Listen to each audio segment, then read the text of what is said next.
నమస్తే. అసెంబ్లీ సమావేశాలు ముగిసినాయి. ఈ అసెంబ్లీ సమావేశాల్లో మనం ప్రధానంగా మాట్లాడుకోవాల్సింది కేసీఆర్ ఎందుకు సభకు హాజరు కాలే, ఎదుర్కోలేకనా, లేదు ఇగో దెబ్బ తిన్నదా, నేను కూర్చోవాల్సిన ప్లేస్లో వేరే వ్యక్తి ఎట్లా ముఖ్యమంత్రి పదవిలో కూర్చుంటాడు, నేను కూర్చోవాలి లేకపోతే నా కొడుకు కూర్చోవాలి అన్న కోణంలో ఆలోచించి ఇప్పుడున్న ముఖ్యమంత్రి ముఖం చూడలేక అసెంబ్లీకి రాలేదా, ఎందుకు అసెంబ్లీకి రాలేదు, గజ్వేల్ నియోజకవర్గ ప్రజలు ఓట్లేసి కేసీఆర్ని ఎమ్మెల్యేగా గెలిపించింది ఇంట్లో వండడానికా? సో ఇవన్నీ మనం డిస్కస్ చేయాల్సిన అంశాలు. ఎందుకంటే ఒక మాజీ ముఖ్యమంత్రికి కనీసమైన బాధ్యత అన్నది ఉండాలి కదా. సరే, వాళ్ళు చెప్పుకోవడానికి ఒక రీజన్ ఉండొచ్చు, ఆయన తుంటి విరిగింది, కాలు విరిగింది అని. కానీ ఇదే కాలు విరిగిన కేసీఆర్ నల్గొండ జిల్లాకి ప్రయాణం చేయొచ్చు 150 కిలోమీటర్లు. మరి బస్సులో గంటన్నర సేపు జర్నీ చేస్తేనే కదా అక్కడి వరకు వెళ్ళేది, మళ్ళీ రిటర్న్ ప్రయాణమే కదా. మరి ఎట్లా కూర్చోగలిగిండు, ఎట్లా ఆ మీటింగ్ని అడ్రస్ చేయగలిగిండు? దాని తర్వాత అంతకుముందు తెలంగాణ భవన్కి పోయిండు, ప్రతిరోజు పార్టీ ఎంపీ ఎలక్షన్స్ కోసం రివ్యూలు పెట్టి మాట్లాడుతూ ఉన్నాడు, కాంగ్రెస్ ఎమ్మెల్యేలను ఎట్లా కొనాలి అన్న ప్రయత్నాల్లో కూడా ఉన్నాడు. మరి ఇవన్నీ చేస్తున్న కేసీఆర్ కేవలం అసెంబ్లీకి రాకపోవడానికి కారణం ఏంటి? ఇవన్నీ మనం డిస్కస్ చేయాల్సిన అంశాలు. సో నా ముందు శ్రీను నాయక్ ఉన్నాడు. శ్రీను నాయక్ తెలంగాణ ఉద్యమంలో కీలక పాత్ర పోషించిండు సూర్యాపేట నియోజకవర్గంలో. సో తను బీఆర్ఎస్లోనే ఉన్నాడు, అంటే గతంలో టీఆర్ఎస్ ఉండే కదా, టీఆర్ఎస్లో జగదీష్ రెడ్డితో పాటు 2018 ఎలక్షన్స్ వరకు ఆయనతో పాటు తిరిగిండు, వాళ్ళ కోసం కష్టపడ్డాడు, పనిచేసిండు. ఆయన కూడా ఒక నిరుద్యోగే, ఇప్పుడు లారీ నడుపుతూ తన జీవనాన్ని కొనసాగిస్తున్నాడు. నేను తొలి వెలుగులో ఉన్నప్పుడు 3 years బ్యాక్ ఒక ఇంటర్వ్యూ చేసిన, మీకు గుర్తే ఉంటుంది. శ్రీను నాయక్ సోషల్ మీడియాలో వీడియోస్ చేస్తూ ఉంటాడు. అంటే అప్పుడప్పుడు తను లారీ నడుపుతున్న టైంలో ఖాళీ సమయాల్లో ఆ లారీ క్యాబిన్లో కూర్చొని ఈ రాష్ట్రంలో జరుగుతున్న పరిణామాల మీద విశ్లేషిస్తూ ఉంటాడు. చాలా మంచి వీడియోస్ తను చేస్తూ ఉంటాడు. సో ప్రస్తుతం నా ముందు ఇవన్నీ అంశాలు మనం డిస్కస్ చేద్దాం. నమస్తే బ్రదర్. నమస్తే. యా, సో ఇవాళ రెస్టా మీకు? ఈరోజు రెస్ట్. ఏం చేస్తుంటారు రెగ్యులర్గా మీరు? అదే నేను అప్పుడు ఉద్యోగాలు ప్రిపేర్ అయినప్పుడు ఉద్యోగాలు ఏమి రాలేదు, దాంతో మ్యారేజెస్ అయినాయి, పిల్లలు అయినారు, వాళ్ళ పోషణ కొరకు లారీ నడుపుతున్న ప్రస్తుతం. ఓకే. సో ఇప్పుడు లారీ ఎక్కడ నడుపుతారు? చెల్లపల్లి నుంచి ఏ గోదాం ఇస్తే ఆ గోదాంకు పోతా. ఓకే. లోడింగ్ తీసుకోపోతా చెల్లపల్లి నుంచి, ప్లాంట్ నుంచి, బుట్లింగ్ ప్లాంట్ నుంచి. Gas lorry, HPCL gas lorry. Okay. అక్కడ నుంచి తీసుకోపోయి ఏ గోదాం అలాట్ చేస్తే ఆ గోదాంలో వెళ్ళి అన్లోడ్ చేసి మళ్ళీ వస్తా. ఎన్ని గంటలు వర్క్ చేస్తారు? మినిమం 10 hours, మ్యాక్సిమం 14 గంటలు, 15 గంటలు కూడా ఉంటుంది. మరి ఇప్పుడు గవర్నమెంట్ మారింది కదా, నోటిఫికేషన్ లేవు అంటున్నారు, ప్రిపరేషన్ ఏం లేదా? ఇప్పుడు అంటే గతంలో 4 సంవత్సరాలు, 5 సంవత్సరాలు, 6 సంవత్సరాలు చదివి 7-8 సంవత్సరాల నుంచి కూడా చదువుతున్నారు పిల్లలు. ఇంత చదివి ఇంత కష్టపడ్డ తర్వాత కూడా పేపర్లన్నీ లీక్ కావడము, ఇక వాళ్ళు భరించరాని బాధ. బాత్రూమ్ అంతటి రూమ్లు తీసుకొని అక్కడ తల్లిదండ్రులు పేదవాళ్ళు, మధ్యతరగతి కుటుంబం చెందిన వాళ్ళు ఎన్నో రూపాయలు ఇస్తే ఆ రూపాయలు తీసుకొని వచ్చి కఠోర శ్రమ చేసి కష్టపడి ప్రిపేర్ అయ్యి ఎగ్జామ్ రాస్తే ఫెయిల్ అయిపోయింది, అన్నీ కూడా లీక్ అయిపోయినాయి పేపర్లు. దాంతో నిరాశ నిస్పృహలకు గురి అయిపోయి పిల్లలందరూ కూడా ఊరికి వెళ్ళిపోయారు. నా సిచ్యువేషన్ ఏంటిదంటే, నేను గతంలో కూడా చెప్పినా ఇప్పుడు చెప్తున్నా, అన్నం పని చేసినా పని చేయకపోయినా అన్నం అనేది తినాలి. మనం పెళ్లి చేసుకున్నాం, ఇప్పుడు పిల్లలైనారు, వాళ్ళని పెంచాలి, పోషించాలి. నేను పని చేయకుండా ఇప్పుడు నేను చదువుకోవాలంటే నాకు కుదరదు ఇప్పుడు. కాబట్టి నా ప్రైవేట్ ఉద్యోగాన్ని చేసుకుంటూ కుటుంబాన్ని నెడతా ఉన్నాను నేను. ఓకే. సో ఇంకా మీరు మళ్ళీ ప్రిపరేషన్ ఇదంతా అది అయిపోయిందేమో, మళ్ళీ బ్యాక్ వెళ్ళి బ్యాక్ వెళ్ళదలుచుకోలేదు. ఇప్పుడు మళ్ళీ వెళ్తే ఈ పని ఆగిపోతుంది. నేను బ్యాక్ వెళ్తే నా పిల్లల చదువులు ఆగిపోతాయి. ఇప్పుడు నేను చదువు కూర్చుంటే మా పిల్లల చదువులు ఆగిపోతాయి. అందుకని ఇక నేను బ్యాక్ వెళ్ళదలుచుకోలేదు. చేస్తున్న వృత్తిలోనే కొనసాగుతూ ఇంకా ఏదైనా బెస్ట్ ఆప్షన్ కోసం ప్రైవేట్ సెక్టార్లోనే ఉండదలుచుకున్నాం. సో ఎట్లా మీరు ఈ వీడియోలు ఇవన్నీ చేస్తున్నారు కదా, అంటే బేసిక్గా మీకు ఈ రెగ్యులర్గా ప్రిపేర్ అవుతుంటారా?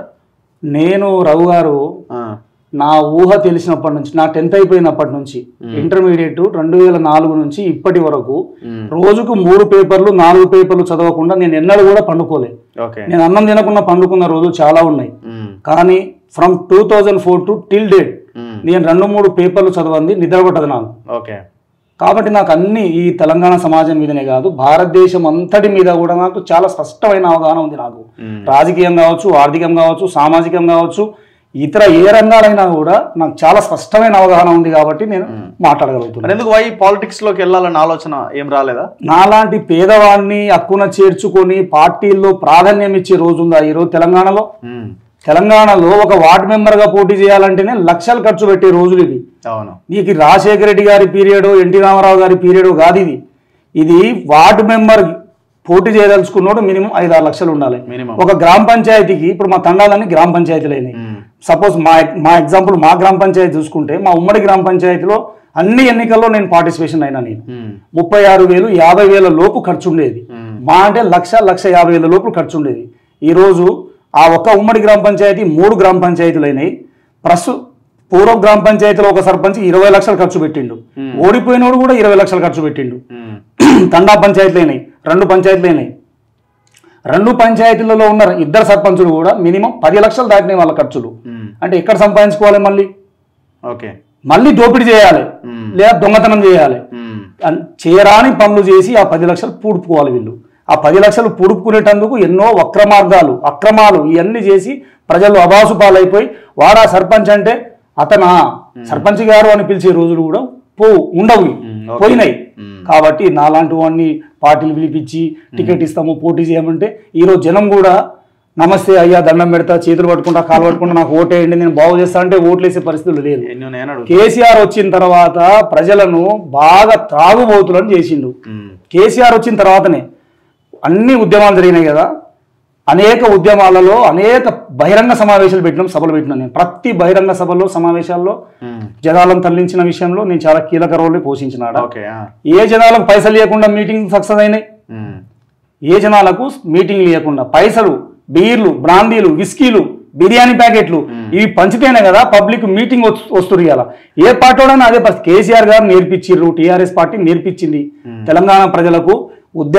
ఉద్యమాల నుంచి కూడా ప్రజలను సేకరించడానికి సమీకరించడానికి బహిరంగ సమావేశాలు విజయవంతం చేయడానికి చాలా డబ్బులు ఖర్చు పెట్టడం అనేది టీఆర్ఎస్ పార్టీ నేర్చింది. ఆ సాంప్రదాయం ఈవెన్ ఓట్లప్పుడు ఓటర్లకు డబ్బులు ఇవ్వడం కూడా టీఆర్ఎస్ పార్టీ బాగా నేర్పించింది. అంతకుముందు లేదా అంటే అంతకుముందు కూడా ఉన్నది. ఒక పావు సారా వస్తే ఓటేసేటోళ్ళండి. ఇవాళ పావు సారా కాదు, నువ్వు 10 బీర్లు వేసి ఓటుకు 2,000 రూపాయలు ఇచ్చినా కూడా ఓట్లేసే పరిస్థితి లేరు. అటువంటి సిచ్యువేషన్లో ఒక పేదవాడు ఎన్నికల్లో వెళ్ళి పోటీ చేసి గెలిచే పరిస్థితి లేదు. సో ఇంకొకటి మనం కీలక అంశాల మీద మాట్లాడదాం. మీరు అన్ని ప్రిపేర్ అవుతా అవగాహన మీకు ఉన్నది కాబట్టి ఇప్పుడు కేసీఆర్ అసెంబ్లీకి ఎందుకు రాలేదని మీరు అనుకుంటున్నారు? వై రీజన్ ఏమై ఉంటుంది? కేసీఆర్ గారు మొదటి నుంచి ఆయన థాట్ అంతా ప్రజాస్వామికమైన ఆలోచన ఉన్న వ్యక్తి కాడు.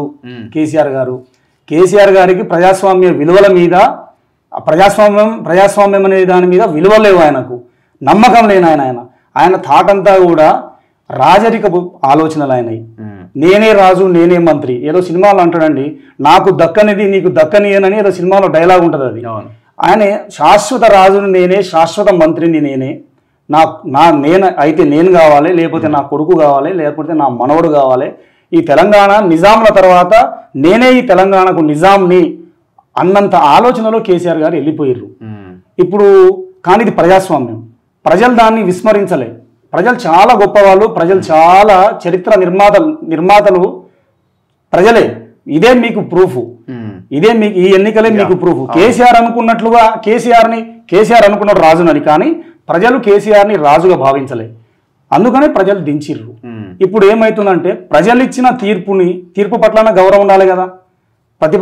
జగన్మోహన్ రెడ్డి గారు ఉన్నారు, ఈయనకు మిత్రుడు, ఈయన దోస్తు పురవృద్ధుడు చంద్రబాబు నాయుడు గారు 2-3 సార్లు ముఖ్యమంత్రిగా చేసిన ఆయన, ప్రతిపక్షంలో చాలా రోజులు కూర్చున్న ఆయన జగన్మోహన్ రెడ్డి ఎదురుగా వెళ్ళి కూర్చోట్లేడా, మాట్లాడతలేడా?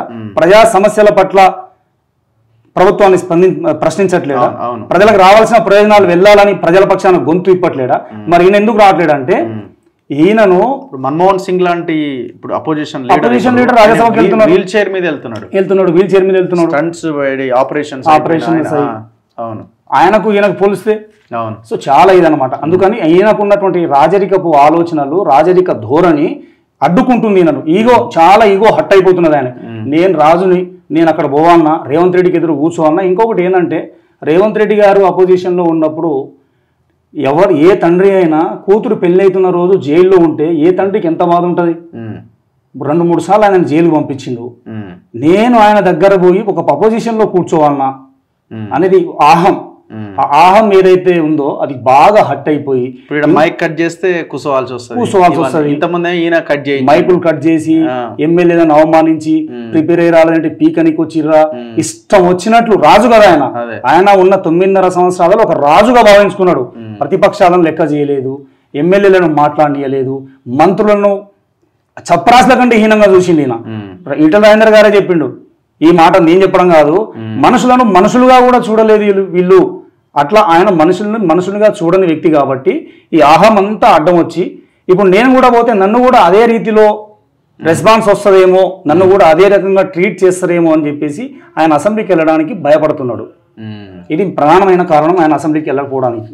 భవిష్యత్తులో వస్తాడన్న నమ్మకం ఏమైనా ఉన్నదా? నాకు భవిష్యత్తులో అసెంబ్లీలో వస్తాడని నేను అనుకోవట్లేను. ఆయన వస్తాడు. ఆయన ఎట్లా రాదలుచుకుంటుండంటే ఆయనకు బీజేపీకి లోపాయకారి ఒప్పందం ఉంది. ఈ మధ్యలో బీజేపీ నాయకుల హృదయంలో దాచుకున్న మాటలు కూడా బయటికి వస్తున్నాయి. ఒక్కొక్కరు పేల్తా ఉన్నారు. ఏం పేల్తా ఉన్నారు? ప్రభుత్వం పడిపోతుంది, ప్రభుత్వాన్ని పడగొడతాం, టీఆర్ఎస్ ఎమ్మెల్యేలు మాతో టచ్లో ఉన్నారు, ఎంపీలు టచ్లో ఉన్నారని వీళ్ళు మాట్లాడుతూ ఉన్నారు. చాలా సిగ్గుమాలిన పని. కానీ వీళ్ళకి అంతరంగికంగా ఉన్న ఒప్పందం ఏంటిదంటే, రావు గారు లోక్సభలో అఖండ మెజార్టీ తోటి బీజేపీ కనుక గెలిస్తే కర్ణాటకలో ప్రభుత్వాన్ని కూలగొట్టిర్రు, మహారాష్ట్రలో ప్రభుత్వాన్ని కూలగొట్టిర్రు, సోరెన్ జార్ఖండ్ ప్రభుత్వాన్ని కూడా కూలగొట్టడానికి అన్ని ప్రయత్నాలు చేసిరు కానీ సఫలం కాలే. చేస్తారేమో. ఢిల్లీ ప్రభుత్వాన్ని కూలగొట్టడానికి కూడా చాలా ప్రయత్నాలు తెర వెనుక జరిగినాయని అనేక మంది విశ్లేషకులు మాట్లాడుకున్నారు. అది మనం కూడా చూసినాం. ఈ ప్రభుత్వాన్ని కూడా 5 సంవత్సరాలు వీళ్ళు ఉండనిస్తారా అని ప్రశ్న వేసుకున్నప్పుడు జవాబు దొరకదు.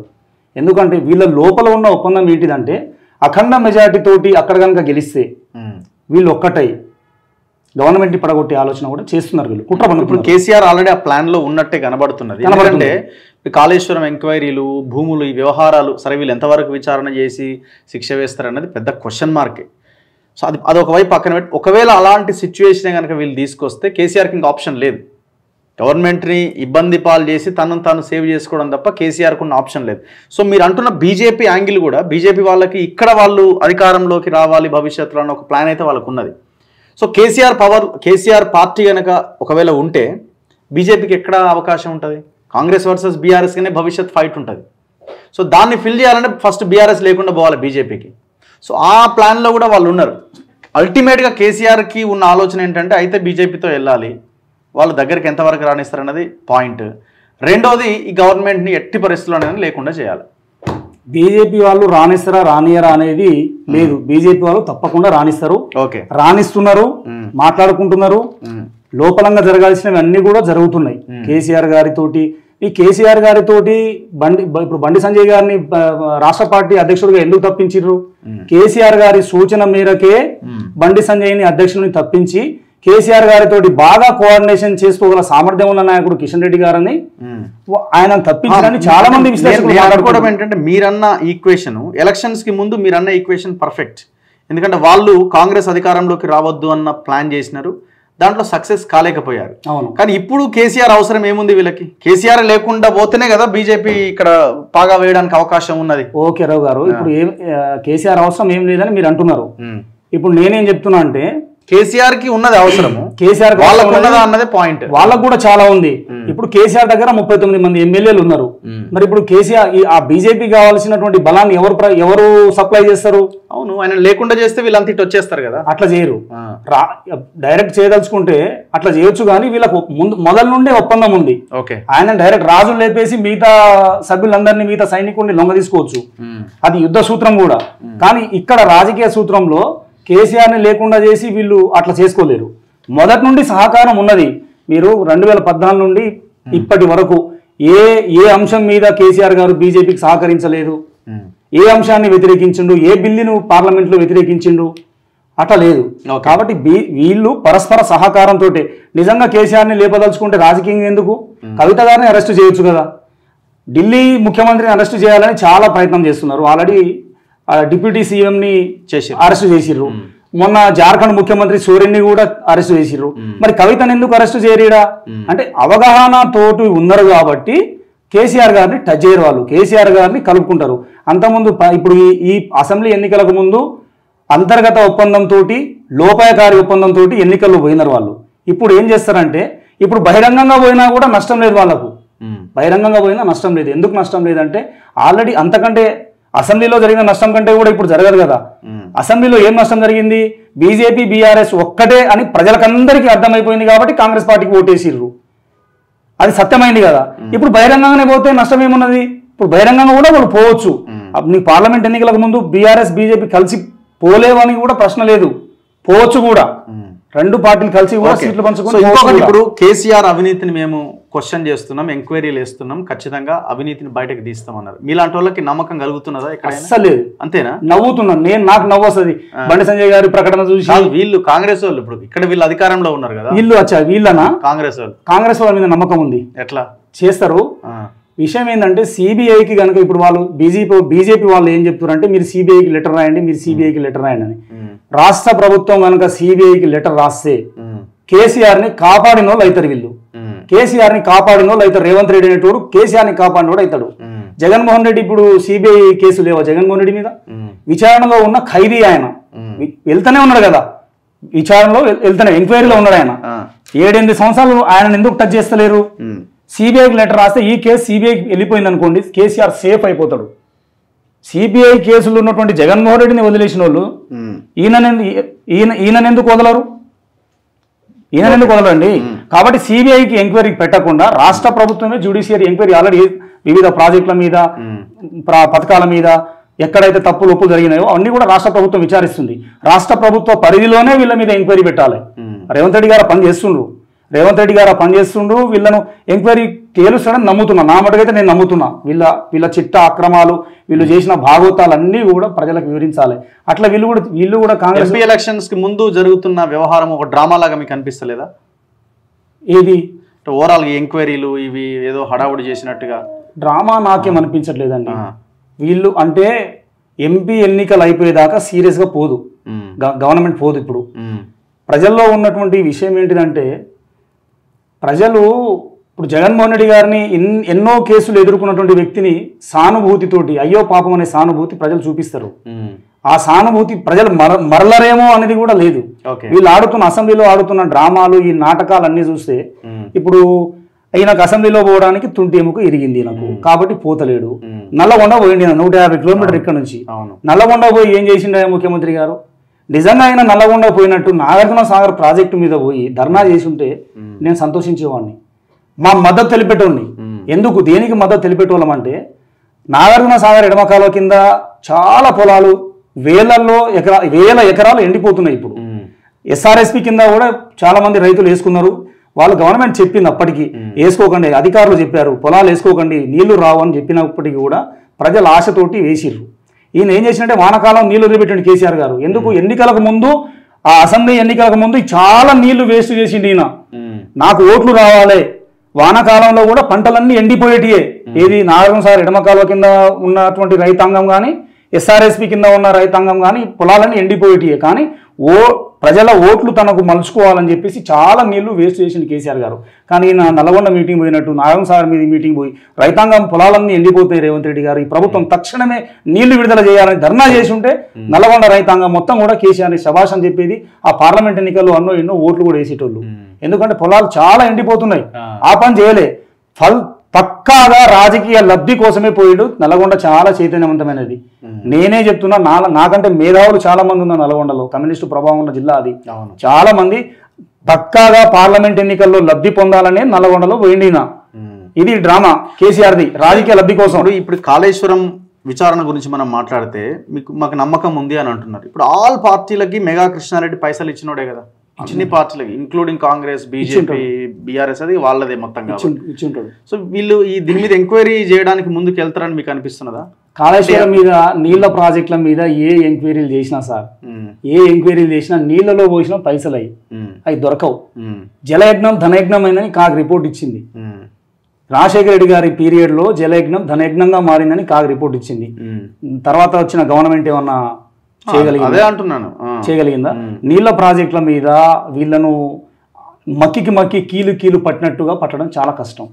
ఎక్కడ ఏం విచారిస్తారు అంటే ఆ పైసలతో భూములు కొన్నారు కదా, ప్రజలకు తెలిసిపోతుంది. ఆ పైసలతోనే భూమి కొన్నట్టు తెలియదు మనకు. అంటే ఎంక్వైరీ రాష్ట్ర ప్రభుత్వం చేసినా, సిబిఐ చేసినా కూడా నీళ్ళ ప్రాజెక్టుల, సివిల్ ప్రాజెక్టులో చేసిన అంత పక్కడబందీగా దొరికే అవకాశం అయితే దొరికినట్టు పలానోళ్ళు జైలుకు పోయినట్టు ప్రాజెక్టుల విషయంలో అయితే ఇంతవరకు నేను చూడలేదు. ఇప్పుడు గొర్రెల స్కీమ్ ఉంది, దీన్ని పట్టొచ్చు ఈజీ. ఇది ఎన్ని గొర్రెలు ఎక్కడికి పోయినాయి, లబ్ధిదారు ఎవరు, ట్రాన్స్పోర్టర్ ఎవడు, అమ్మకందారుడు ఎవడు, ఇదంతా కూడా బయటికి వస్తుంది. ఇప్పుడు ఒకటే నేను పేపర్ చూసిన, ఒక 2 వీలర్ మీద 126 గొర్రెలు తరలించారంట. సాధ్యమవుతుందా ఇది? అది ఆ నెంబర్ ప్లేట్ రాసి ఉండొచ్చండి వాళ్ళు. ఆ నెంబర్ ప్లేట్ 4 వీలర్ అని అనుకుంటారు అధికారులని ఇచ్చిరేమో వాళ్ళు. కానీ ఒక 2 వీలర్ మీద 126 గొర్రెలు తీసుకోవడం సాధ్యమవుతుందా? ఒకటే 4 వీలర్ ఒక జీప్, ఒక కార్ లాంటిది, దాని మీద 7,000 కిలోమీటర్లు తిరిగినట్టు రాసిరు. సాధ్యమవుతుందా? లేదు. ఇవన్నీ దొరుకుతాయి. ఇప్పుడు ఈ గొర్రెల స్కీమ్ అనేది దొరుకుతుంది. సివిల్ సప్లై ధాన్యం, ఇవన్నీ రా మెటీరియల్స్ సివిల్ సప్లైలో కూడా దొరుకుతారు, ఈ దీంట్లో కూడా దొరుకుతారు. ఇంకేదైనా గ్రామ స్థాయిలలో వాటిలో దొరుకుతారు. కానీ ఈ నీళ్ళ ప్రాజెక్టుల మీద సివిల్ ఇంజనీర్లు చేసినటువంటి ఆ ప్రాజెక్టుల మీద అవినీతి చిట్టా అంతా బయటికి వస్తుంది అనేది ప్రజలకైతే ఈ విషయం అయితే బయటికి పోతుంది. కేసీఆర్ ఇన్నాళ్ళు చెప్పిన కాళేశ్వరం ఓహో అద్భుతం, మహా అద్భుతం, ఇది 7వ ఇంత 6వ ఇంత అని ఈయన చెప్పినట్లుగా ఇది లేదు. ఇప్పుడు నిన్న మొన్న హరీష్ రావు అండ్ కేటీఆర్ మాట్లాడింది మీరు విన్నారు కదా, ఇవన్నీ చూస్తే మీకు ఏమనిపిస్తున్నది? నేను ఈ అసెంబ్లీ ఎన్నికలకు ముందు కూడా నాకు చాలా మంది మిత్రులు నాకు ఫోన్ చేస్తూ ఉంటారు, వేరే ప్రొఫెసర్లు కూడా నాకు ఫోన్ చేస్తూ ఉంటారు. చాలా మంది మిత్రులు ఉన్నారు నాకు. సీను ఏమవుతుందో చెప్పు అని చెప్పి నాకు చాలా మంది చెప్తారు. నేను అంచనా వేయగలుగుతా. నేను చెప్పిన వాళ్ళందరితోటి గాంధీ కుటుంబం మీద, రేవంత్ రెడ్డి మీద, కాంగ్రెస్ పార్టీ మీద, టీఆర్ఎస్ పార్టీ వాళ్ళు ఎంత పేలితే అంత లాభం చేకూరుతుంది కాంగ్రెస్ పార్టీకి అని చెప్పిన నేను. అదే చేకూరింది. ఇప్పుడు హరీష్ రావు, కేటీఆర్ మొన్న ఈ 4-5 రోజులు అంతా ఎక్కువ మాట్లాడతలేడు. ఎందుకంటే ఎవరో బుద్ధి చెప్పినట్టుంది ఆయనకు. అరే బాబు, మీరు మాట్లాడే కొద్దీ పార్టీ అంతా నాశనం అయిపోతుంది రా బాబు, మిమ్మల్ని నమ్ముకొని ఉన్నారా మేము, మీరు మాట్లాడితే పార్టీ అంతా సర్వనాశనం అయిపోతుంది, జర మీరు మాట్లాడకుండా నాయన మీకు దండం పెడతాం, మీరు మాట్లాడితే పార్టీ అంతా పోతుంది రా అని ఎవరో చెప్పినట్టుంది. అది కేటీఆర్ కు బుద్ధి ప్రసాదించిరు ఎవరో, కేటీఆర్ కు బుద్ధి వచ్చి ఇప్పుడు మాట్లాడలేకపోతుంది ఆయన. ఇది నిజమే అని గ్రహించిండు, కనీసం ఆ గ్రహింపు కన్నా వచ్చిరు వీళ్ళు. ఇప్పుడు హరీష్ రావు ఎక్కువ మాట్లాడుతున్నాడు కదా, ఇంకా వీళ్ళు ఎంత పేలితే కాంగ్రెస్ పార్టీ పార్లమెంట్ ఎన్నికల్లో అన్ని సీట్లు గెలుస్తుంది. ఎవరండి వీళ్ళని మాటలు నమ్మేది? ఎవరు నమ్ముతారు? వీళ్ళు 9.5 సంవత్సరాలు పరిపాలించి ఏం చేసిరు? ప్రజలకంతా ఇదే బాకా ఊదిరు కదా. అసెంబ్లీలో ఊదిన బాకానే 9.5 సంవత్సరాలు గతంలో అంతా ఊదుకుంటూ వచ్చారు. ఎవరు నమ్మిరు? ప్రజలు ఎవరు నమ్మలే.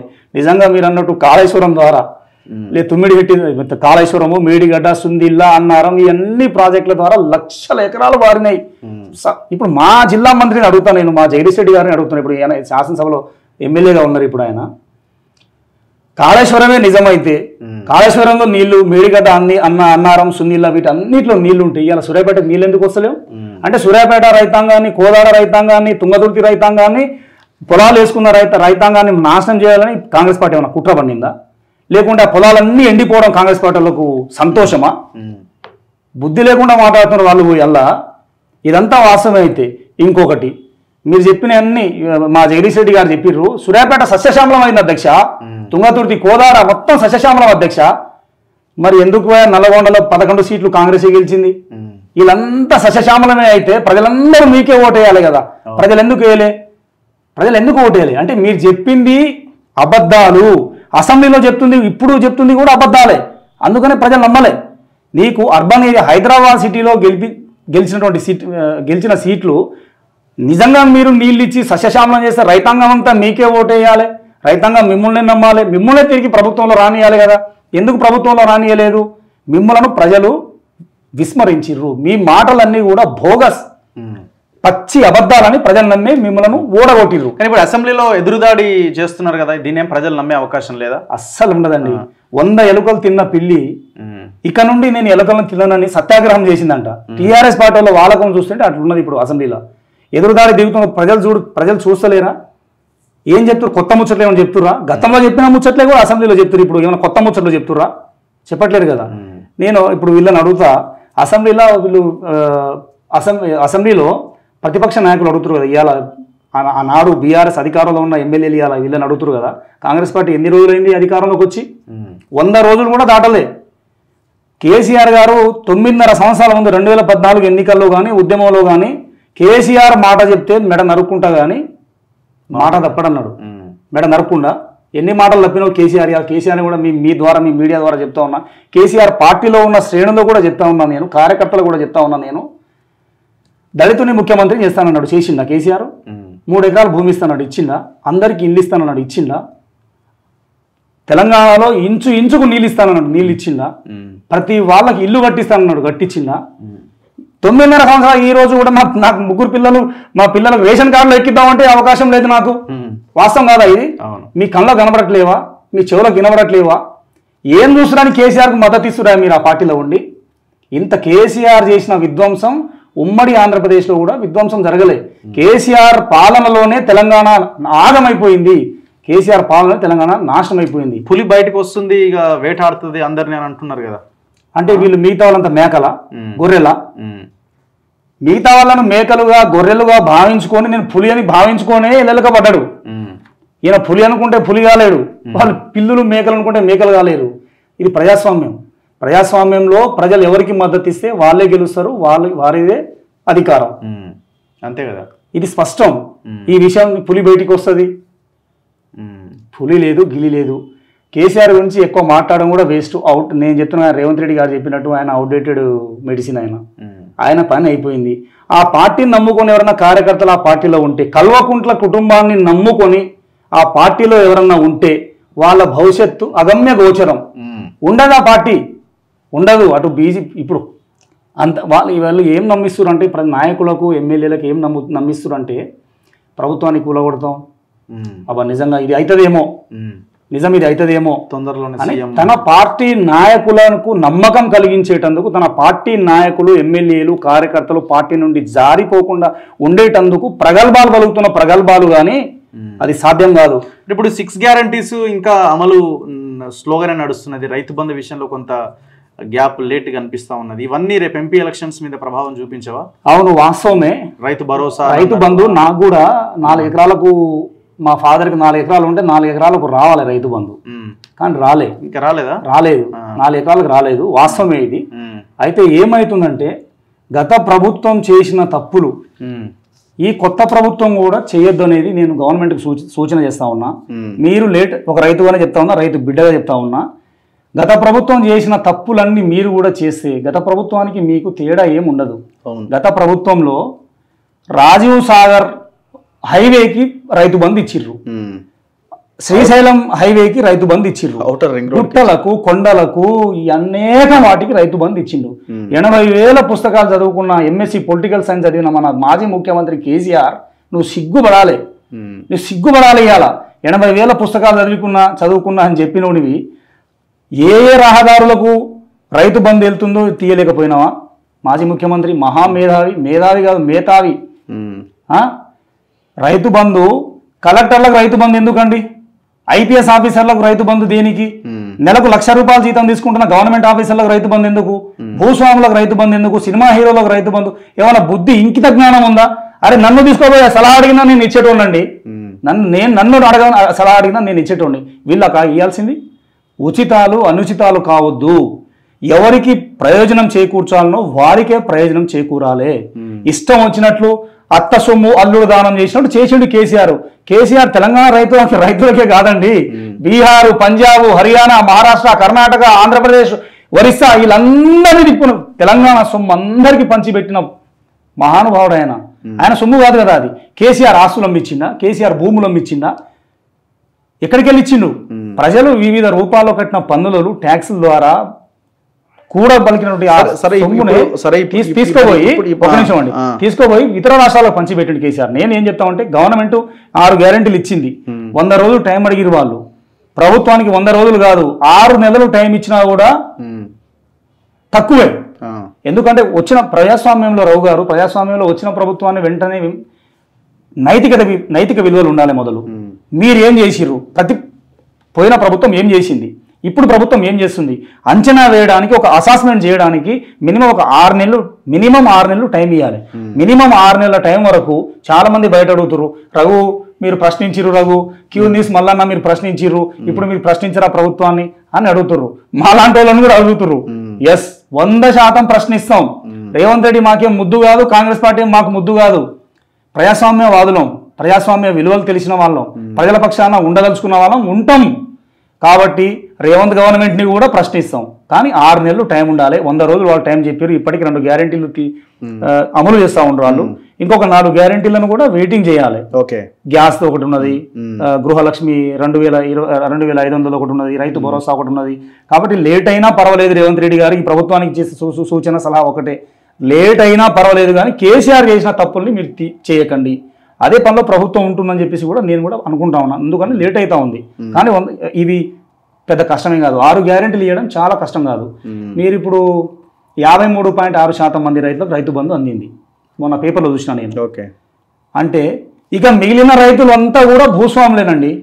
మిగతా మొత్తం భూస్వాములే, సినిమా హీరోలు, కలెక్టర్లు, పోలీసులు, వీళ్ళే ఐపీఎస్ ఆఫీసర్లు, వీళ్ళకి రైతు బంధు ఇవ్వడం అవసరమా? అది కట్ చేస్తేనే మినిమం 6,000 నుండి 7,000 కోట్ల రూపాయలు మిగులుతుంది.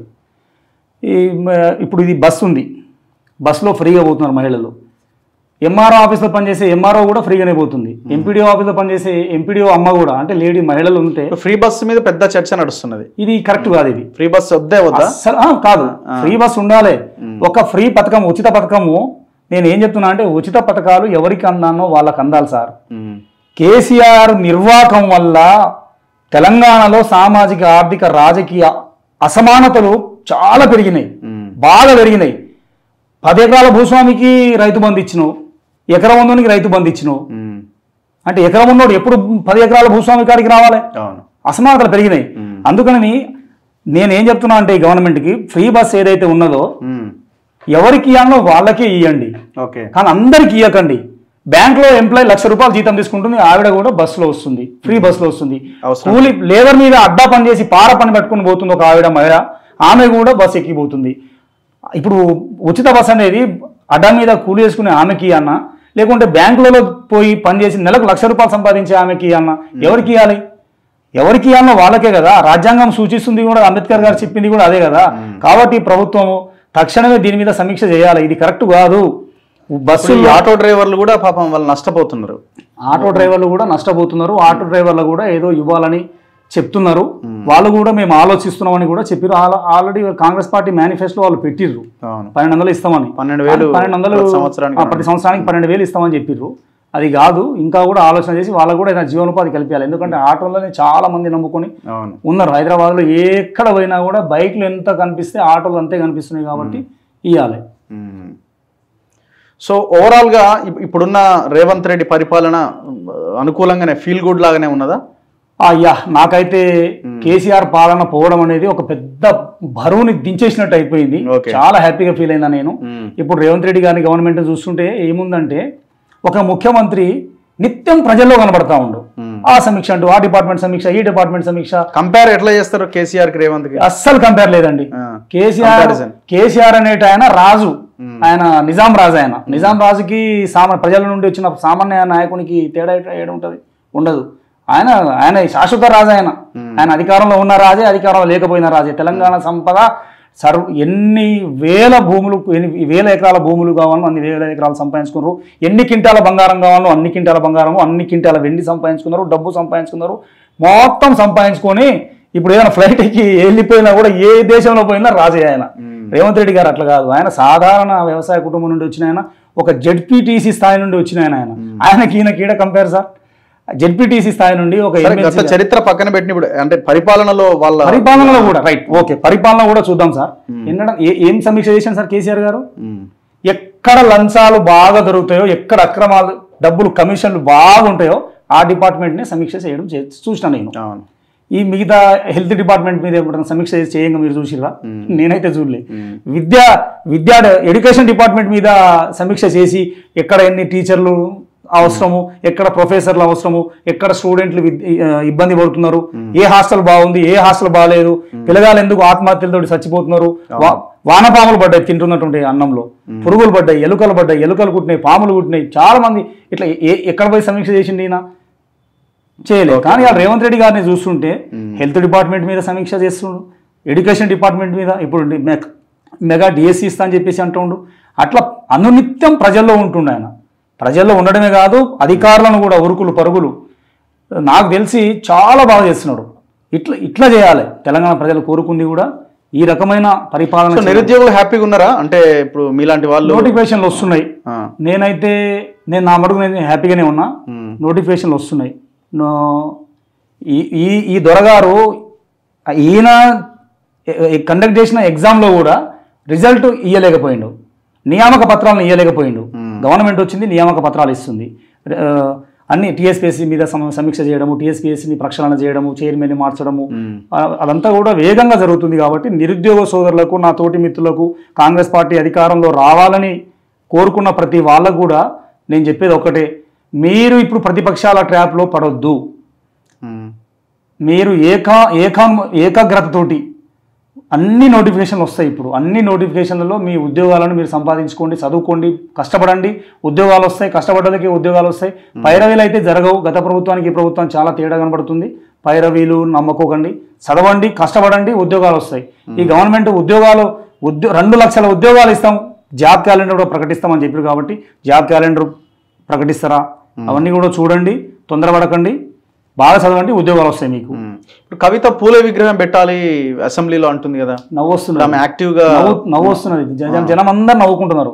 టీఎస్పీఎస్సీ చైర్మన్ మహేందర్ రెడ్డిని తొలగించాలి, ఆయన మీద అవినీతి ఆరోపణలు వస్తున్నాయి అని అంటున్నది. ఈ మహేందర్ ఇట్లాంటి పాయింట్స్ ఈ మధ్య బాగా రేజ్ చేస్తున్నది. ఓకే, ఒక కవిత గారు చెప్పడమే కాదు, నేను ఈ విషయంలో రేవంత్ రెడ్డి గారిని కూడా నేను విమర్శిస్తాను. ఈ విషయంలో రేవంత్ రెడ్డి గారు కూడా, ఆయన డీజీపీగా ఉన్నప్పుడు రేవంత్ రెడ్డి గారు కూడా ఆయన చాలా తిట్టిండు మహేందర్ రెడ్డి గారు. తిట్టిండు, ఆయన ఎన్నోసార్లు విమర్శించిండు. మహేందర్ రెడ్డి గారి సమయంలోనే ఆయన అరెస్ట్ అయ్యిండు. మళ్ళీ ఆయననే తీసుకొచ్చి టీఎస్పీఎస్సీ చైర్మన్ చేసిండు. ఇది నాకు మంచిగా అనిపించలే. మా ఎస్సీ ఎస్టీ బీసీ మైనార్టీ వర్గాలకు అది మంచిగా అనిపించలే. నేను ఏమనుకున్నానంటే, ఆకునూరి మురళి లాంటి వాళ్ళు ఇంత ప్రతిభావంతులు ఉన్నారు కదా, ఆయన కూడా రిటైర్డ్ ఐఏఎస్ ఆఫీసరే కదా. కానీ ఆయన ఏజ్ ఫ్యాక్టర్ ఒకటి ఏదో ఇబ్బంది అయినట్టుంది. 62 years లోపే ఉండాలి. అయితే మురళి సార్ గారిది అంతకంటే ఎక్కువ ఉందా? కొంచెం ఎక్కువ ఉన్నది. సరే, కానీ చేంజ్ చేసి కూడా చేయాలి అనుకుంటే ఆయనకు కూడా పెద్దగా ఇష్టం లేనట్టు ప్రభుత్వం జీవో ఇవ్వచ్చు. అయితే ఆయనని తీసుకొచ్చి పెట్టడం అనేది నాకైతే మంచిగా అనిపించలేదు. మా ఎస్సీ నుంచి, మా ఎస్టీ వర్గాల నుంచి, మా బీసీ వర్గాల నుంచి, మా మైనార్టీ వర్గాల నుండి వాళ్ళకు అటువంటి చైర్మన్లో అటువంటి సిచ్యువేషన్లో ఆ సీట్లో కూర్చోబెట్టుంటే మా వర్గాలంతా కూడా హర్షం వ్యక్తం చేస్తుండే. కానీ ఆయన నియామకాన్ని నాకు కూడా నచ్చలేదు. ఇప్పుడు కవిత గారిని అడుగుతా నేను, కవితమ్మ మొన్నటిదాకా మీ ప్రభుత్వం ఏదైనా డీజీపీ చేసింది, ఆయన రేవంత్ రెడ్డి పునీతుడా, దేవుడా, అప్పుడు మచ్చలేనోడా, చంద్రుడా? కాంగ్రెస్ గవర్నమెంట్ అపాయింట్మెంట్ ఇవ్వగానే దరిద్రుడు అయిపోతాడా? ఎవరు? మహేందర్ రెడ్డి సైతాన్ అయిపోతాడా? ఇప్పుడు దయ్యం అయిపోతాడా? మీ గవర్నమెంట్ లో డీజీపీగా ఉన్నప్పుడు ఏమో పవిత్రుడు, సత్యహరిచంద్రుడు. ఇప్పుడు ఈ కాంగ్రెస్ గవర్నమెంట్ టీఎస్పీఎస్సీ చైర్మన్ చేయంగానే దరిద్రుడు అవుతాడా? ఇంకొకటి, బీసీ పూలే విగ్రహం అన్నారు మీరు. జ్యోతిబా పూలే ఎక్కడ జన్మించిండో కవిత మాకు తెలుసా? ఆయన ఎక్కడ జన్మించిండు, ఆయన ఏం చేసిండు, బీసీలకు ఏం చేసిండు, ఆయన కానీ, ఆయన సతీమణి కానీ, సావిత్రిబాయి పూలే గారు కానీ, వాళ్ళ జీవిత చరిత్ర తెలుసా ఈమెకు? మరి 10 ఏళ్ళు వీళ్ళు అయ్యనే కదా సార్ అధికారంలో ఉన్నది. అంటే మీ గవర్నమెంట్లో మీ అయ్యను అడగటానికి కూడా భయపడ్డావా? ఈ అన్నీ కూడా రాజకీయంగా లబ్ధి పొందాలని, అయ్యనేమో తెలంగాణ పేరు మీద లబ్ధి పొందిండు, బిడ్డనేమో జ్యోతిబా పూలే విగ్రహాన్ని అడ్డం పెట్టుకొని లబ్ధి పొందాలని ప్రయత్నం చేస్తుంది. ఇటువంటి కుప్పి గంతులు, ఈ పిల్లి గంతులు తెలంగాణ ప్రజలు ఎవ్వరు కూడా విశ్వసించరు. నేను మొదలే చెప్పిన ఇంటర్వ్యూ మొదల్లో, కల్వకుంట్ల కుటుంబాన్ని నమ్ముకొని రాజకీయం చేయదలుచుకున్న తెలంగాణలో ఎవరైనా ఉంటే వాళ్ళు కుక్కతోక పట్టుకొని గోదావరి ఇదినట్టే. అంతేనా? నేను చెప్తున్నా కదా, మళ్ళా చెప్తున్నా నేను, వీళ్ళు అపోజిషన్ లో ఉండి పార్టీని మళ్ళీ ఇది చేసి మళ్ళీ అధికారంలోకి వచ్చే అవకాశాలు ఎవరినంటారండి వీళ్ళని? అంతేనా? ఎవరినంటారు చెప్పండి? తెలంగాణ అంత ఎడ్డి తెలంగాణ, గుడ్డి తెలంగాణ కాదు.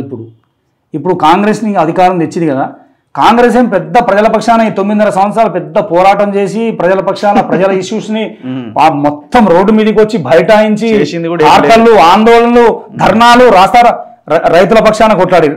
ఏం చేసిరు కాంగ్రెస్ వాళ్ళు? ఏం చేసిరండి? 9.5 సంవత్సరాలు కాంగ్రెస్ వాళ్ళు ప్రజల పక్షాన నిర్మాణం చేసిన పోరాటం ఏదో చెప్పండి. మరి కాంగ్రెస్ ఎందుకు అధికారంలోకి వచ్చిందంటే, ఈ ఇళ్లను తక్షణమే దించాలి అని నాలాంటి వాళ్ళను, మీలాంటి వాళ్ళు, ఈ సమాజం అంతా కూడా వన్ సైడ్ అయిపోయింది. తక్షణమే కేసీఆర్ని దించాలని సమాజం మొత్తం వన్ సైడ్ అయిపోవడం వల్ల కాంగ్రెస్ అధికారంలోకి వచ్చింది. అయితే కాంగ్రెస్ ఇప్పుడు మంచి పనులు చేస్తేనేమో కాంగ్రెస్ ని మళ్ళీ అధికారంలో తెస్తారు ఇదే ప్రజలు. కాంగ్రెస్ అధికారంలో రాకపోతే మళ్ళీ కేసీఆర్ని ఎన్నుకుంటారేమో అనే ఆలోచన ఉందా మీకు? అంటే వీళ్ళకు తెలంగాణ అదే చెప్తున్నది, అంత ఎడ్డి తెలంగాణ, గుడ్డి తెలంగాణ కాదు. ఇది ఎడ్డి తెలంగాణ, గుడ్డి తెలంగాణ కాదు. బీజేపీ దాడులకు కాంగ్రెస్ పార్టీ తట్టుకుంటదేమో కానీ బీఆర్ఎస్ పార్టీ తట్టుకోదు, పూర్తిగా లొంగుతుంది. వాళ్ళు చేసిన తప్పిదాలు, అక్రమాలు, అన్యాయాలు ఇవన్నీ కూడా బీజేపీ చేతిలో లిస్ట్ ఉంది, వాళ్ళ చేతిలో పీక నొక్కుతూనే ఉంటారు. కత్తిరిస్తా మొదల్ని కూడా కత్తిరించి పడేస్తారు బీజేపీ వాళ్ళు. అయితే బీఆర్ఎస్ పార్టీ ఖతమైపోయి బీజేపీ దాన్ని ఆక్యుపై చేసుకోవచ్చు. ఇక్కడ తెలంగాణలో బీజేపీ ఆక్యుపై చేసుకోవచ్చు. కానీ ఇదే బీఆర్ఎస్ పార్టీలో ఆర్ఎస్ఎస్ భావంతోనో హిందూయిజం అనే భావనతోనో లేరు. టీఆర్ఎస్ లో చాలా మంది కమ్యూనిస్టు నాయకులు, కమ్యూనిస్ట్ బ్యాక్గ్రౌండ్ ఉన్న వాళ్ళు, చాలా మంది కాంగ్రెస్ బ్యాక్గ్రౌండ్ ఉన్న వాళ్ళు, చాలా మంది లీడర్లు ఉన్నారు. ఈ లీడర్లు అంతా కూడా కాంగ్రెస్ కు షిఫ్ట్ అయిపోతారు. బీఆర్ఎస్ మాత్రం ఇక్కడ తెలంగాణలో ప్రధానంగా డ్యామేజ్ అయ్యేది బీఆర్ఎస్. కానీ ఇప్పుడు పాలిటిక్స్ లో ఇప్పుడు అందులో ఉన్న వాళ్ళంతా ఇందులోకి వస్తున్నారు. ఇప్పుడు మనం ఎవరినైతే వీళ్ళంతా దొంగలే బాగా సంపాది అంతా ఈ ఇళ్ళ కళ్ళకి తిరుగుతా ఉన్నారు. నిజమే. ఏం మారుతుంది ఇది కొన్నిసార్లు మనకు కూడా బాధ అనిపిస్తుంది. అంతే. ఏముంటుంది అందులో? నిన్న తుమ్మల నాగేశ్వరరావు గారు మాట్లాడారు అసెంబ్లీలో. నేను ఆయన చూసిన. తుమ్మల నాగేశ్వరరావు గారు నిజం చెప్పిండు. నిన్న అసెంబ్లీలో నిజం చెప్పిండు ఆయన. ఈ 9.5 సంవత్సరాలలో రెయిన్ఫాల్ ఎక్కువగా ఉండడం వల్ల పంటలు సమృద్ధిగా పండినాయి.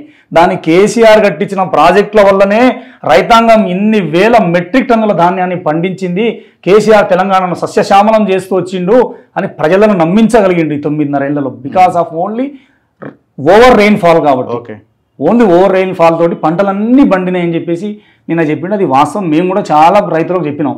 ఇదే తుమ్మల నాగేశ్వరరావు గారు బీఆర్ఎస్ లో 2018 ఇప్పుడు 24 ఎన్నికలకు ముందు దాకా ఆనే ఉండు, అక్కడనే ఉండు. ఎన్నడన్నా మాట్లాడిండా? ఎన్నడన్నా నిజం మాట్లాడిండా? సో అక్కడి లీడర్లు ఇక్కడికి రావడం, ఇక్కడి లీడర్లు అక్కడి నిన్న పట్నం మహేందర్ రెడ్డి జాయినింగ్. పట్నం మహేందర్ రెడ్డి మొన్నటిదాకా ఆనే గవర్నమెంట్ ఉండే కదా, మొన్ననే మంత్రి చేసిండు. మంత్రి ఒక 3 నెలలకు 2 నెలలకు మంత్రి చేసిండు. ఈ 2 నెలలకు నాకు మంత్రి పదవి ఎందుకు? నేను ఎలాగో కాంగ్రెస్ లో పోతాను అనుకున్నాడు ఆయన. అయితే ఈ ప్రజల్లో చాలా మార్పు రావాలి. మార్పు వస్తుంది, ప్రజలు చాలా పెద్ద మార్పు వస్తున్నది. సామాజిక మార్పు చాలా పెద్ద మార్పు వస్తున్నది. ఈ 2 పార్టీలు ఈ నాయకులను ఏదైతే ఈ చిల్లర నాయకులు ఉన్నారో అటు నుంచి ఇటు మారడం, ఇటు నుంచి అటు మారడం అని ప్రతి పార్టీ నాయకునికి అలవాటు అయిపోయింది. ఇది ప్రజలు బాగా చూస్తున్నారు. రాబోయే రోజులు మీలాంటి వారికి, నాలాంటి వారికి రాజకీయంలో ఒక ఆశాజనకంగా కనబడుతున్నాయి. ఈ పార్టీలు మారడం వల్ల రాజకీయాలలో మనకొక మనం ఇప్పుడు డబ్బులు ఇవ్వలేం.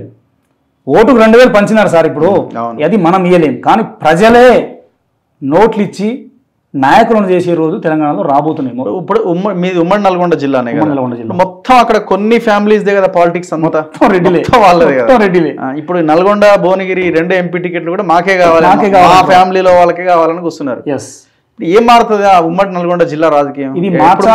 ఇది మార్చాల్సిన బాధ్యత మీలాంటి వారి మీద, నాలాంటి వారి మీద, విద్యావంతుల మీద, కళాకారుల మీద, రచయితల మీద, సామాజిక స్పృహ ఉన్న ప్రతి వారి మీద తెలంగాణలో ఉంది. ఒక నల్లగొండ కాదండి, నల్లగొండ చూసినా, మహబూబ్ నగర్ చూసినా, రంగారెడ్డి చూసినా మొత్తం కూడా రెడ్డి ప్రాబల్య జిల్లాలే ఇవి. ఉంటే రెడ్లు ఉండాలి, లేదంటే రావులు ఉండాలి. ఉమ్మడి ఆంధ్రప్రదేశ్లో ఉంటే రెడ్లు ఉండాలి, లేకపోతేనేమో నాయుళ్ళు ఉండాలి. నాయుళ్ళు రెడ్లది ఉమ్మడి ఆంధ్రప్రదేశ్లో నడిస్తే, ప్రత్యేక తెలంగాణ రాష్ట్రంలో రావుల రాజకీయమా, కమ్మ రెడ్డి, ఓకే, అన్ని ఈక్వేషన్లు ఉన్నాయి ఇక్కడ.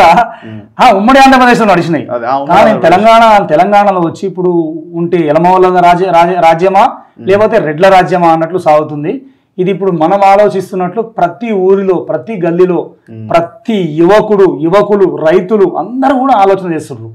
ఆ గతంలో ఏంటంటే రఘు గారు, ఒక ఊరికి ఒకటి టీవీ ఉంటుండే. ఈరోజు 10 మందికి 9 మంది స్మార్ట్ ఫోన్లు ఉన్నాయి. స్మార్ట్ ఫోన్లు లేని వాళ్ళు లేరు. నెక్స్ట్ చదువుకున్న విద్యావంతుల సంఖ్య పెరుగుతూ వస్తుంది. సంవత్సరం గడిచే కొద్దీ విద్యావంతుల సంఖ్య పెరుగుతూ వస్తుంది. ఈ విద్యావంతులు కూడా టీచర్లు కావచ్చు, ఏ రంగంలో ఎస్సీ ఎస్టీ బీసీ మైనార్టీలు లేరు, ఏ డిపార్ట్మెంట్లో ఎస్సీ ఎస్టీ బీసీ మైనార్టీలు లేరు. ఈ ఎస్సీ ఎస్టీ బీసీ మైనార్టీల విద్యార్థులు, ఉద్యోగస్తులు, నిరుద్యోగులు, రైతాంగం కూడా ఈ రోజు అంతా కూడా ఆలోచన చేస్తూ ఉండరు. ఈ పిల్లగాళ్ళే వాళ్ళను చైతన్యం చేస్తూ ఉండరు. తప్పకుండా తెలంగాణలో ఇంకో పెద్ద ఉద్యమం రాబోతున్నది. మీరు అన్నట్లు కాంగ్రెస్ పార్టీని విస్మరించి కాంగ్రెస్ పార్టీని అధికారం దించేసి మళ్ళీ కేసీఆర్ వైపు ప్రజలు వస్తారేమని మీరు అనుకుంటున్నారు. అది జరగదు. కాంగ్రెస్ పార్టీని దించాల్సి వస్తే ఇంకొక సామాజిక ఉద్యమం నిర్మాణం తెలంగాణలో జరుగుతుంది. ఆ సామాజిక ఉద్యమ నిర్మాణం విజయవంతమై సామాజిక తెలంగాణ సిద్ధించబడుతుంది. ఇప్పుడు సామాజిక తెలంగాణ సిద్ధించబడిందా? లేదు. కేసీఆర్ గవర్నమెంట్ లో రావులే ఉన్నారు, ఈయన గవర్నమెంట్ లో రావులే ఉన్నారు కదా. ఇప్పుడు జూపల్లి కృష్ణారావు గారు ఉన్నారు, చుట్టాలే ఉన్నారు. వీళ్ళు వదిలేండి, చుట్టూ అధికారులను కూడా వాళ్ళనే నియమించుకుంటున్నారు కదా. ఇప్పుడు కాంగ్రెస్ గవర్నమెంట్, టీఆర్ఎస్ గవర్నమెంట్ లో ఎంతమంది రెడ్లు ఉన్నారో వీళ్ళ గవర్నమెంట్ లో కూడా గవే రెడ్లు కనబడుతున్నారు, అవే రావులు కనబడతా ఉంటారు. దుద్దిల శ్రీధర్ బాబు బ్రాహ్మణు వాళ్ళ ఈ తెలంగాణ ప్రజలు ఆలోచన చేయాలని చెప్పేసి మాట అంటున్నా నేను. బ్రాహ్మిన్స్ పాపులేషన్ ఎంత ఈడ, ఆయనకు మంత్రి పదవిని ఇచ్చిర్రు. ముస్లింలకు మంత్రి పదవిని ఇవ్వలేదు. కాంగ్రెస్ పార్టీకి అది దెబ్బ అవుతుంది. ముస్లింలు 10% ఉంటారు వాళ్ళు, ఎందుకు వాళ్ళకు మైనార్టీలకు మంత్రి పదవి ఇవ్వలేదు? ఎస్సీలు 18-19% మంది ఉన్నారు. ఎస్సీలల్లా 3-4 మంత్రులు ఉండాలి వాళ్ళు, బీసీలల్లా 6 మంత్రులు ఉండాలి, బీసీలల్లా 6 మంత్రులు ఉండాలి.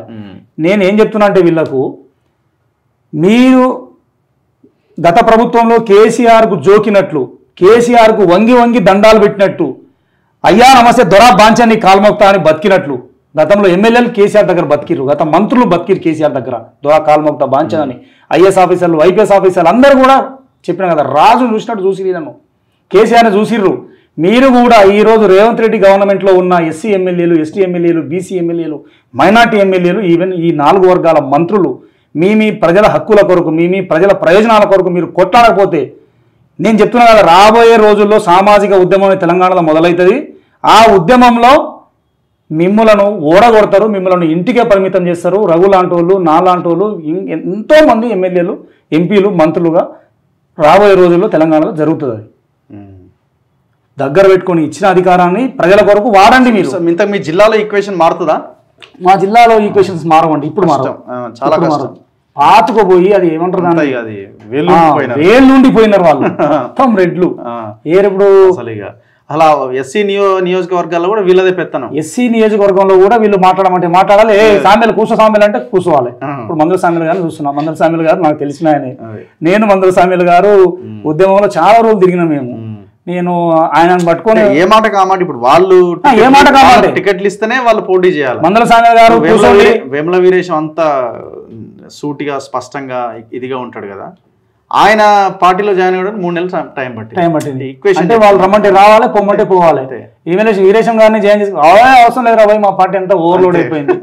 ఆ తర్వాత 2 నెలలు 3 నెలలు వీరేశం గారు వెయిట్ చేసిన తర్వాత అప్పుడు అంటే పార్టీలు కాంగ్రెస్ బీసీలకు అయితే అసలు లేనే వాళ్ళకి రిజర్వ్డ్ కాబట్టి ఇంకా అట్లా ఎస్సీ ఎస్టీ నియోజకవర్గాలు అట్లా ఉన్నాయి. ఈ ఎస్సీ ఎస్టీ బీసీల మైనార్టీలలో కూడా కాంగ్రెస్ పార్టీ మీద గతం నుండి ఒక అమితమైన ప్రేమ ఉందండి, అమితమైన ప్రేమ ఉంది.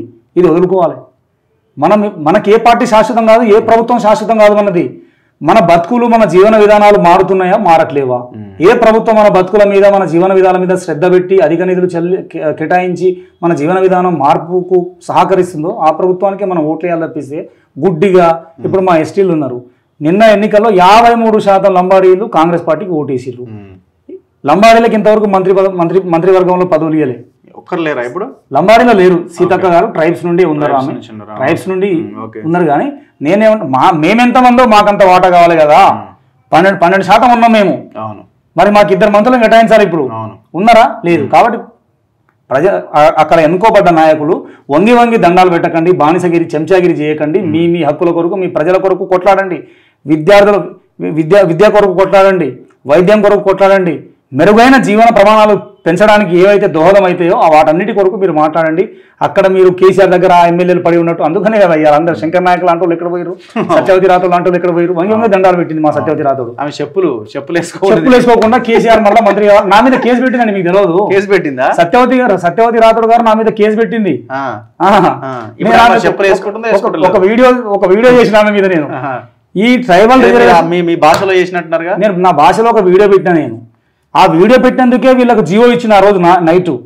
సార్ సత్యవతి రాథోడ్ గారు, మిగతా ఎమ్మెల్యే, గిరిజన ఎమ్మెల్యేలు అందరూ కూడా కేసీఆర్ గారి దగ్గరికి పోయి, సార్ మీకు దండం పెడతామండి. ఆ వీడియో మొత్తం కూడా ఎక్కడ వరకు లంబాడోలు ఉన్నారో ఆ వీడియోని చూడండి. లంబాడోలు లేడు సార్, మమ్మల్ని ఊర్లలో కూడా రానియరు, తండలలో కూడా రానియరు, అట్లా చేసింది సార్ ఆ వీడియో. మీరు తక్షణం జీవో ఇస్తారా ఇయరా అని అర్ధరాత్రి వరకు. జీవో ఎప్పుడు వచ్చింది తెలుసా మీకు? జీవో ఎప్పుడు వచ్చింది? అర్ధరాత్రి వచ్చింది.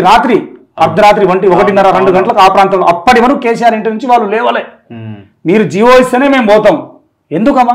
అరే ఆ వీడియో తిరుగుతున్నా సార్, మొత్తం ఎక్కడ పోయినా కూడా మమ్మల్ని నవ్వుతున్నారు, తండలకు కూడా రానిస్తలేరు, తక్షణమే మీరు జీవో ఇస్తేనే మేము ఇక్కడి నుంచి పోతామంటే ఆ రాత్రి జీవో వచ్చింది. నా వీడియో ఇంత గొప్ప పని చేసింది. నేను లంబాడి భాషలో మాట్లాడి వదిలినటువంటి వీడియో, మీ ద్వారా, మీ ఛానల్ ద్వారా వదిలినటువంటి ఆ వీడియో జీవో తీసుకొచ్చేటందుకు దోహదపడ్డది. చాలా సంతోషిస్తున్నాను. ఆమె కేసు పెట్టినా మీద కానీ, కేసుకు తిరుగుతా ఉన్నా, కేసు పెట్టినా పర్లేదు కానీ మనకు మా గిరిజన జాతికి ఆ జీవో రావడానికి దోహదపడ్డందుకు సంతోషిస్తా ఉన్నాను నేను. So anyway thank you very much. మనం వీక్లీ వీడియోలు చేద్దాం. మీరు కూడా ఈ సోషల్ వీటి మీద మాట్లాడండి. వీలైతే మీరు మంచి ఒక నిర్ణయం తీసుకోండి. లారీ డ్రైవర్గా కాకుండా మీకు ఇంత సబ్జెక్ట్ ఉంది, ఇంత అవగాహన ఉంది, రాజకీయ ఆలోచన ఉన్నది కాబట్టి సో ఏదో ఒక స్టెప్ తీసుకునే ప్రయత్నం చేయండి. సో ఇది సమాజానికి కూడా ఉపయోగపడుతుంది. ఓకే సో ఎవరైనా వీడియో చూస్తున్న వాళ్ళు ఎవరైనా ఉంటే సో తనకి గైడ్ చేయండి. ఏదైనా అవకాశం ఉంటే మీరు మీ అంటే పార్టీలు మీన్స్ తనకు ఒక ఐడియాలజీ ఉన్నది, ఆ ఐడియాలజీకి దగ్గరగా ఉన్న పార్టీల వాళ్ళు ఎవరైనా యాక్సెప్ట్ చేసినా సో చాలా గొప్పగానే ఉంటుంది ఒక రకంగా చెప్పాలంటే. లేదు ఒక ఎన్జిఓ ఆర్ ఏదైనా సోషల్ యాక్టివిటీల్లో కూడా తనని భాగస్వామ్యం చేయొచ్చు. సో చాలా అద్భుతంగా అనలైజ్ చేయగలుగుతుండే ప్రతి విషయాన్ని కూడా. సో ఖచ్చితంగా మనం కంటిన్యూ చేద్దాం videos. Thank you Srinu, thank you very much. So ఇది శ్రీను నాయక్తో ఇంటర్వ్యూ చూస్తూనే ఉండండి మన తొలి వెలుగు.